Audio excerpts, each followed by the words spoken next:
Hi, I'm Bill Dunn, the Merry Catholic. My humor column is called A Matter of Laugh or Death, and this is my essay for the week of April 6th, titled Learning English Ain't Easy.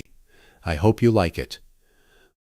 Learning English as a second language is very difficult. I should know since I had to learn English 25 years ago when I convinced a stressed-out newspaper editor who was obviously not thinking straight at that moment to publish my weekly humor column. At the time, the only language in which I was fluent was Merican, the native tongue of people who were born and raised in America. Now granted, Merican is based on English and there are a number of words that are the same in each language.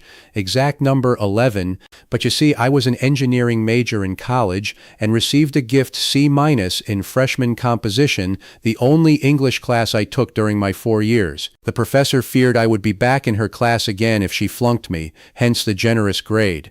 So reading and writing were not my strong suit, and they still ain't, as you can tell. Initially, in an effort to impress the newspaper editor, I typed out a few essays, employing all the dumb jokes I could think of, along with a bunch of snarky observations and exaggerations. Most importantly, though, I asked my wife, the English major, to take a peek. She quickly proofread the essays. I am, of course, using the definition of quickly proofread. That means did complete and thorough rewrites. However, once the paper agreed to publish my column every week, I knew I could not beg my wife to clean up my grammatical messes each time. No wife and mother of 2 kids with a full-time job has a spare 9 hours lying around every week to perform the equivalent of literary open-heart surgery, so I had to take a crash course in English and get rid of all my American bad habits.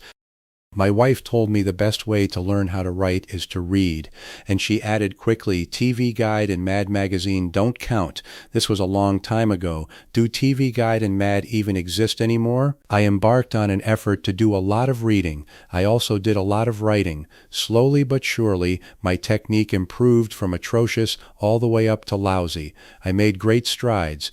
And now, a quarter century later, most people can't even tell that English is my second language. Not counting actual editors and full-time writers who mutter, "This has engineering major written all over it," whenever they review one of my rough drafts. In the early days, it was extremely weird working part-time for the newspaper. Everybody else on the staff had been an English major. They all wrote for their school newspapers. I didn't even know my school had a newspaper. Half of them had written more books than I had ever read. It was intimidating and uncomfortable back then, to say the least.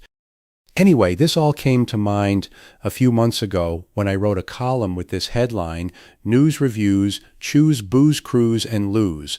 By the way, that column received rave reviews, especially from folks who work in the vacation cruise ship industry, who were raving mad that I pointed out many of the rather gruesome aspects of cruise ships that never seem to make it into the final version of those upbeat TV commercials. 6 words in that headline rhyme with the sound ooze, but none of them are spelled the same. And there are other words that rhyme and are spelled yet a different way. Can you imagine trying to learn English as an adult and wondering why 14 different letter combinations have the exact same sound? Ooh, that must be awful. I'm glad that for me, learning English as a second language meant I was going from Merican to English, not French to English, or Polish to English, or Mandarin to English. I had it easy. I know a number of people who get frustrated quickly when they speak to someone with a thick foreign accent, which I believe is required by federal law for anyone working the phones in customer service, but we should cut them some slack. Learning a foreign language is difficult, and English is one of the most difficult and maddening languages on earth. Can you imagine someone from, say, India or Nigeria working hard to learn English and then getting stuck on the phone with someone who only speaks Merican? Whoa, that's tough. So let's be more patient with those customer service folks who are trying their best, and while we're at it, let's be more patient with columnists who studied engineering rather than English. They're trying their best and can probably do without all those email messages with their essays marked up in red pencil, and stop pointing out the alleged overuse of parentheses. They're great, and a certain someone is going to keep on using them. Thanks for watching. Please visit my website, marycatholic.com, and become a free subscriber. I post faith and humor columns every week. Also, subscribe to my YouTube channel. Take care and see you soon.